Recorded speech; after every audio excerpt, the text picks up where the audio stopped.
여러분들 그동안 잘 지냈습니까?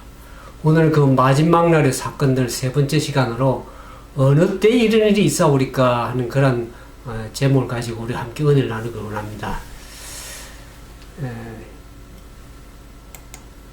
예수님께서 감람산에 홀로 조용히 계실 때에 제자들이 나와서 그런 질문을 했죠.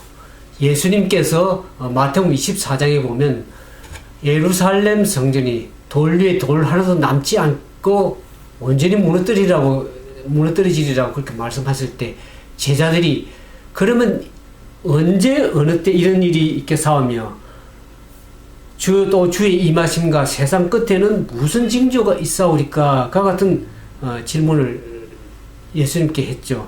그때 예수님께서 그 예루살렘의 멸망과 함께 예수님의 재림의 그 큰 날을 이렇게 섞어서 말씀하셨습니다. 왜 예수님께서 그렇게 예루살렘 멸망과 세상의 재림의 큰 날을 섞어서 말씀하냐 그러면 그 말씀을 듣는 제자들이 그 앞으로 일어날 자기들의 그 사건들을 감당을 하지 못하기 때문에 예수님께서 그 예루살렘의 멸망과 마지막 날 예수 재림의 큰 날을 섞어서 그들에게 말씀을 하심으로 인해서 그들이 그 큰 그 두 위기를 저들이 깊이 살피고 연구해서 저들이 알 수 있도록 그렇게 주님께서 한 것을 알 수가 있습니다.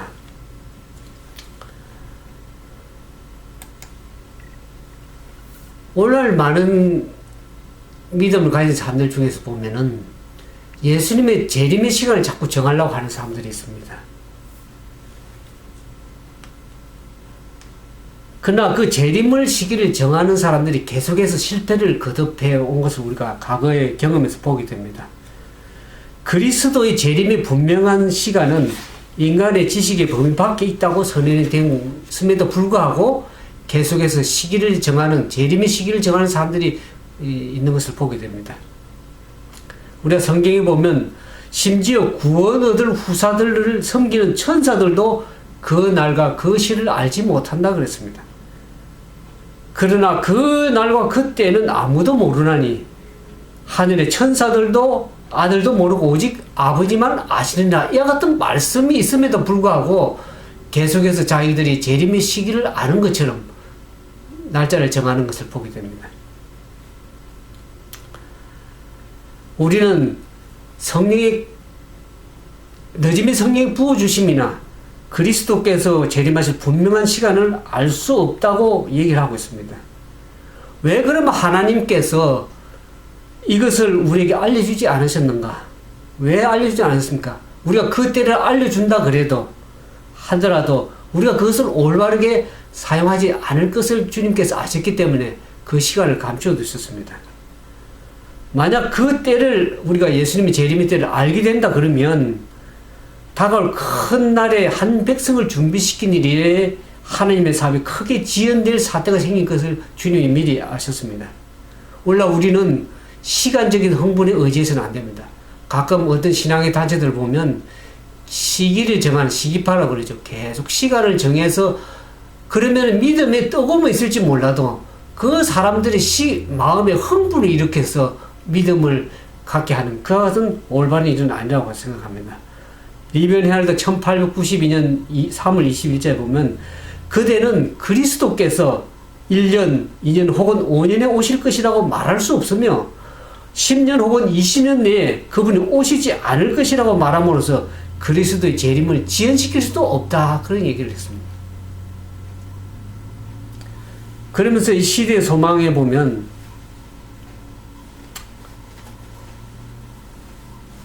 그 예수님께서 왜 그 시간을 이렇게 알려주지 않았는가? 지혜가 많으신 하나님께서는 우리가 하늘 구름을 타고 오실 주 예수 그리스도의 재림을 항상 우리가 고대하면서 준비하고 살도록 그 시기를 우리들에게 숨기셨다. 그 같은 표현이 있습니다.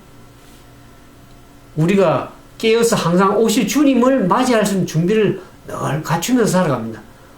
우리가 역사적으로 주님이 재림하는 것도 있지만 우리가 개인적인 종말이 있지 않습니까? 개인적 종말이 우리의 개인적인 주님의 재림이라는 것입니다. 우리가 죽고 눈을 다시 떠서 부활의 아침에 보면 주님께서 재림을 맞이하는 그날이기 때문에 역사적인 종말을 우리가 너무 알려고 그러지 말고 우리가 우리 앞에 있는 또 하나의 종말, 개인적인 종말이 있을 죽음이 있는 것을 우리가 분명히 생각하면서 우리가 날마다 항상 깨어서 고대하면서 준비하면서 살도록 주님께서 경영하신 것을 우리가 주님의 뜻을 반드시 이해할 필요가 있으리라고 생각이 들어집니다. 시의 소망 633페이지에 보면 인자의 재림의 정확한 시간은 하나님의 오묘이다 그랬습니다. 하나님의 오묘를 인간들이 자꾸 살펴서 연구해서 자기가 아는 것처럼 재림의 시간을 정하는 것은 하나님의 뜻을 바르게 분별하지 못하는 삶이라고 할 수 있겠습니다.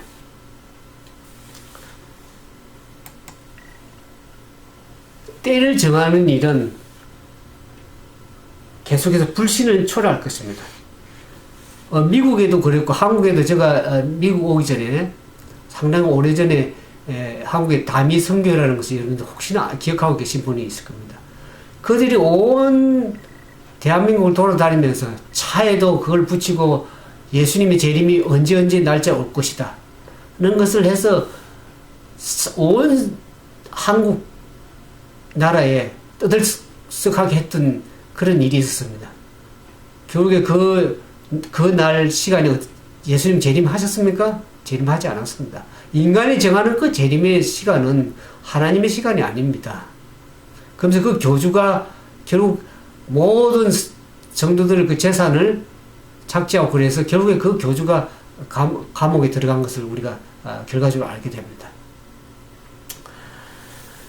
반복해서 그 시간을 정하기 때문에 사람들이 이제 재림에 대해서 얘기를 하면 어떡합니까? 더 결정적 불신에 빠지게 됩니다. 왜냐하면 저들이 시간을 정하면 그것이 또 이제 재림이 정확한 날짜가 아니기 때문에 또 다른 시간을 정하게 되어 있습니다. 오늘 그러면 계속해서 사람들의 마음을 분기시켜서 결국에는 사람들의 마음이 어떻습니까? 그 때를 정하는 자의 실패에 대한 혐오감을 갖게 되어서 실제적으로 만물이 가까웠다는 그 하나님의 말씀에 입증된 진리에서 돌아서고 불신을 초래한다는 것을 우리가 반드시 기억하면서 재림의 시기를 우리가 정하는 것은 올바른 믿음의 자세가 아니라고 생각이 들으시는 것입니다.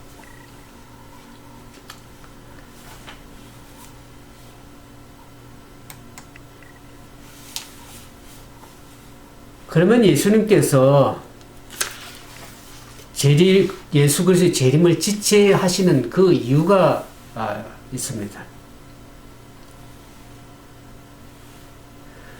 왜 예수님께서 지체하시는가? 그리스도의 강림이 이처럼 지체되는 것이 본래 하나님의 뜻이 아니죠.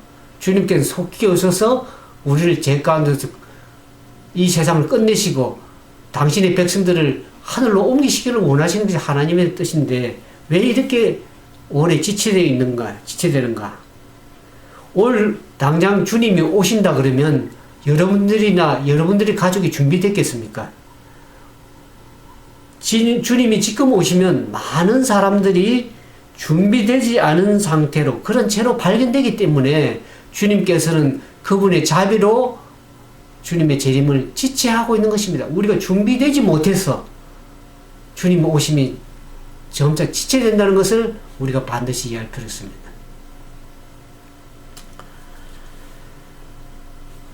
복음전도 677페이지, 78페이지에 보면, 678페이지에 보면, 과거 이스라엘 백성들이 광야에서 40년간 광야를 유리하면서 방황했죠. 하늘 가나안을 바로 들어가지 못하고, 거리상으로 보면 일주일이면 속히 들어갈 수 있는 그 가나안을 들어가지 못하고 40년 동안 광야를 왜 배회하면서 그들이 광야에서 죽을 수밖에 없었습니까? 그 당시에 고대 이스라엘 백성들의 죄가 오늘 현대 영적 이스라엘 백성들에게 동일한 그 죄가 반복이 되는 것을 대물에 의해서 오늘 현대 이스라엘, 영적 이스라엘 백성들이 하늘 가나안으로 속히 들어가지 못한다고 얘기를 하고 있습니다. 하나님의 약속은 전혀 잘못된 것이 없습니다. 그분이 지체된다 할지라도 속히 오시리라고 성경은 계시록에 계속 말씀하고 있습니다. 그분은 속히 오시리라. 인간의 눈에는 잠시 지체되는 것처럼 보인다 할지라도 예수님께서 반드시 속히 오실 것입니다. 오실 것인데, 여기 복음연도 670 이와 같은 말씀이 있습니다.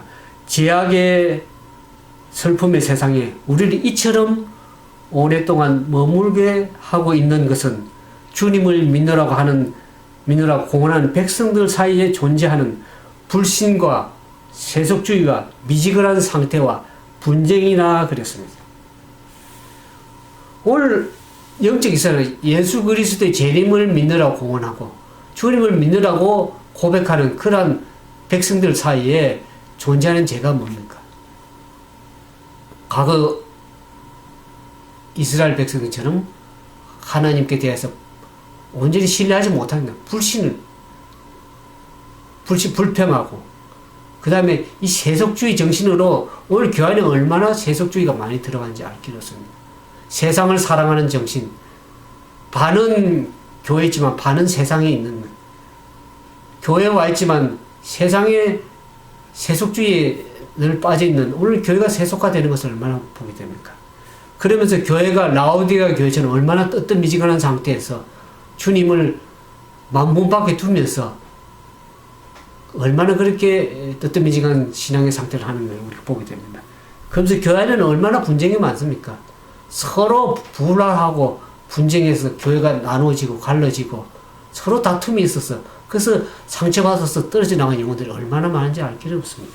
그와 같은 죄를 우리는 진정으로 주님의 재림을 앞두면서 회개하고 진정으로 우리가 계획되어야 될 그런 부분이라는 것을 우리가 반드시 이해할 필요가 있습니다.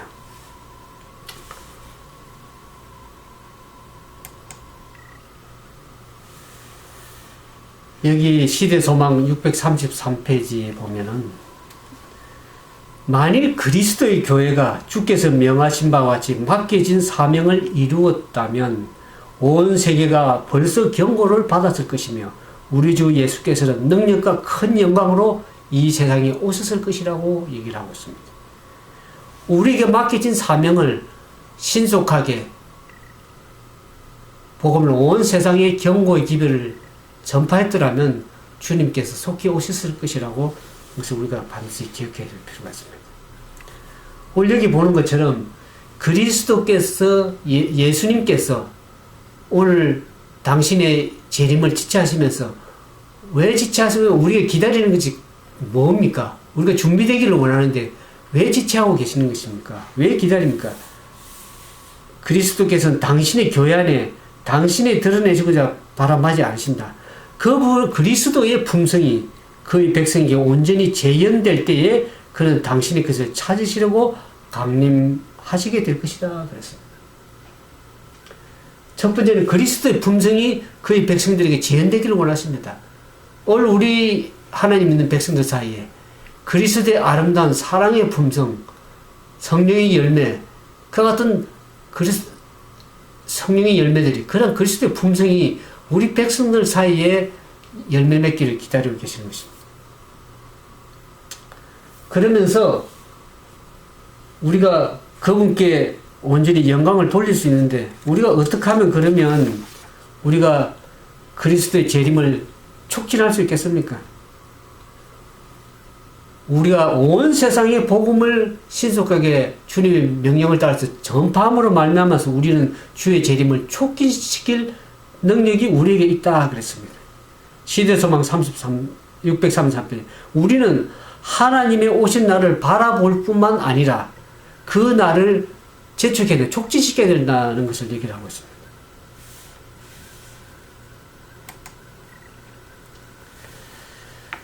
하나님의 인내에도 한계가 있습니다. 그분은 자비롭고 은혜롭고 노하기를 더디하시고, 그분이 백성들이 준비되어서 주님 오시는 날을 맞이할 수 있도록 지체하는 것은 사실이지만, 그러나 그 인내도 주님께서 한계가 있는 것을 우리가 알 필요가 있습니다.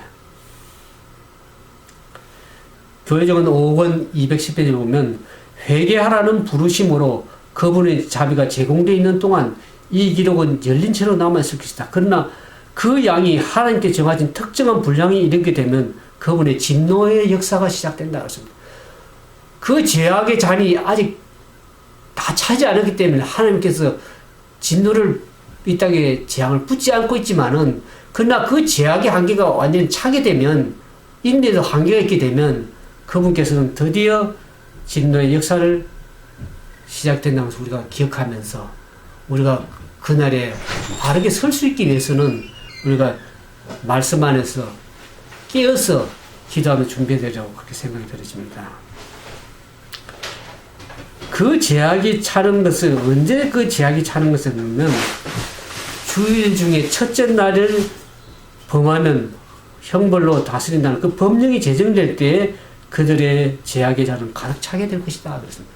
왜 이 말이 무슨 말이냐면 하나님의 계명의 말씀인 십계명의 말씀처럼 하나님의 안식일이 올바른 주님의 날인 것을 십계명에 말씀하셨는데 그 날을 거짓 안식일인 일요일 준수하게 함으로 말미암아서 어떻습니까? 사람들이 그것을 일요일 휴업령을 법령으로 정치적인 힘을 이용해서 법령으로 백성들이 강요하는 그때가 될 때는 그 제약의 잔은 온전히 차게 된다는 것을 얘기를 하고 있습니다.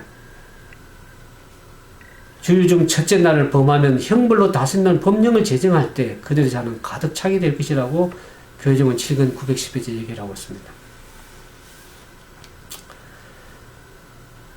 하나님의 자비의 영역이 이르는 때가 되면 하나님의 오래 참으심이 그치게 되고 이제는 하나님의 자비가 섞이지 않은 진노가 임하게 될 것입니다. 하나님이 긍휼하심으로 오래 참으시지만 그 제약의 한계선이 이를 때 하나님께서 긍휼을 베푸신 일을 끝내고 심판하신 일을 시작하게 될 것이라고 얘기를 하고 있습니다.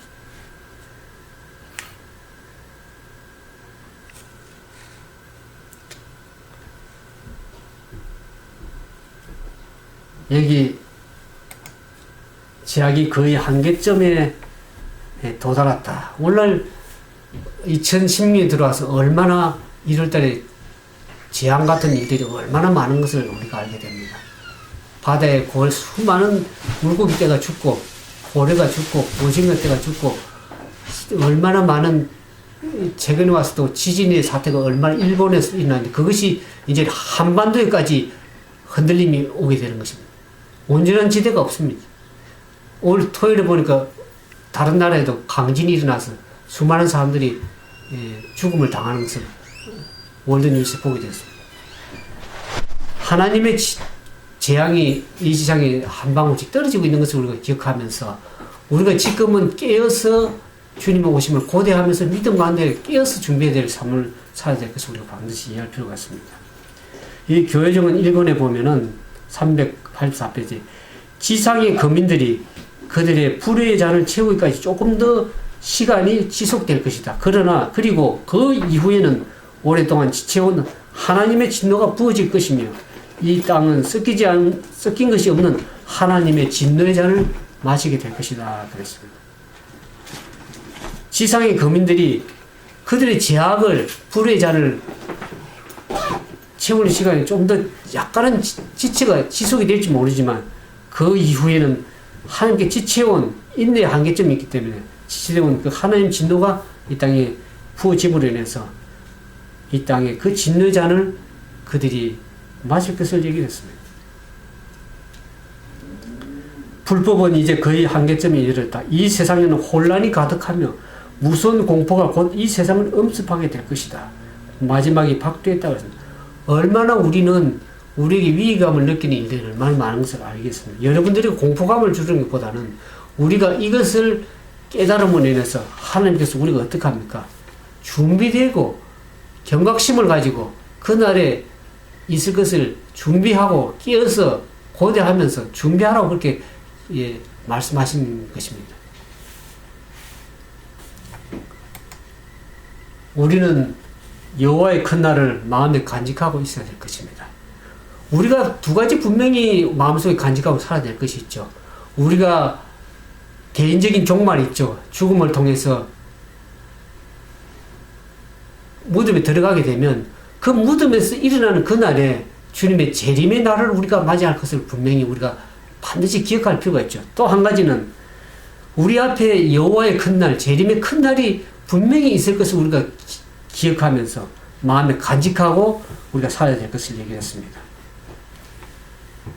우리가 매일 하나님과 동행하며 매일 깨어서 기다리지 않는 한 우리는 안전하지 못한다는 것을 우리가 반드시 기억할 필요가 있습니다.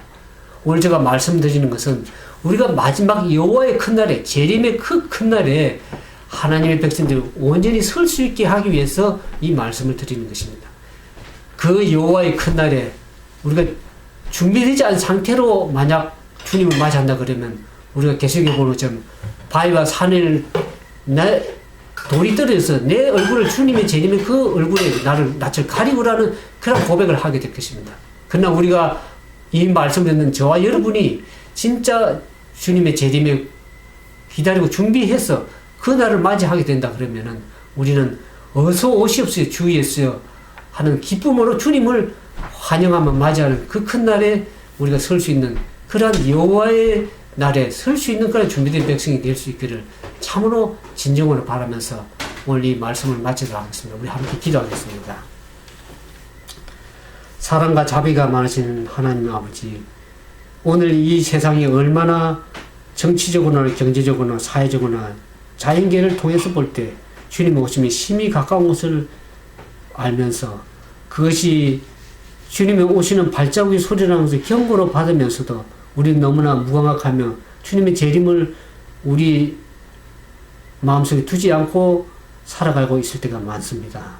우리가 경각심을 가지고 그 주님이 지체하시는 그 은혜의 시간 동안에 그 은혜를 베풀어주심에 인해서 우리가 감사하면서 준비되는 하나님의 백성들이 되기를 원합니다.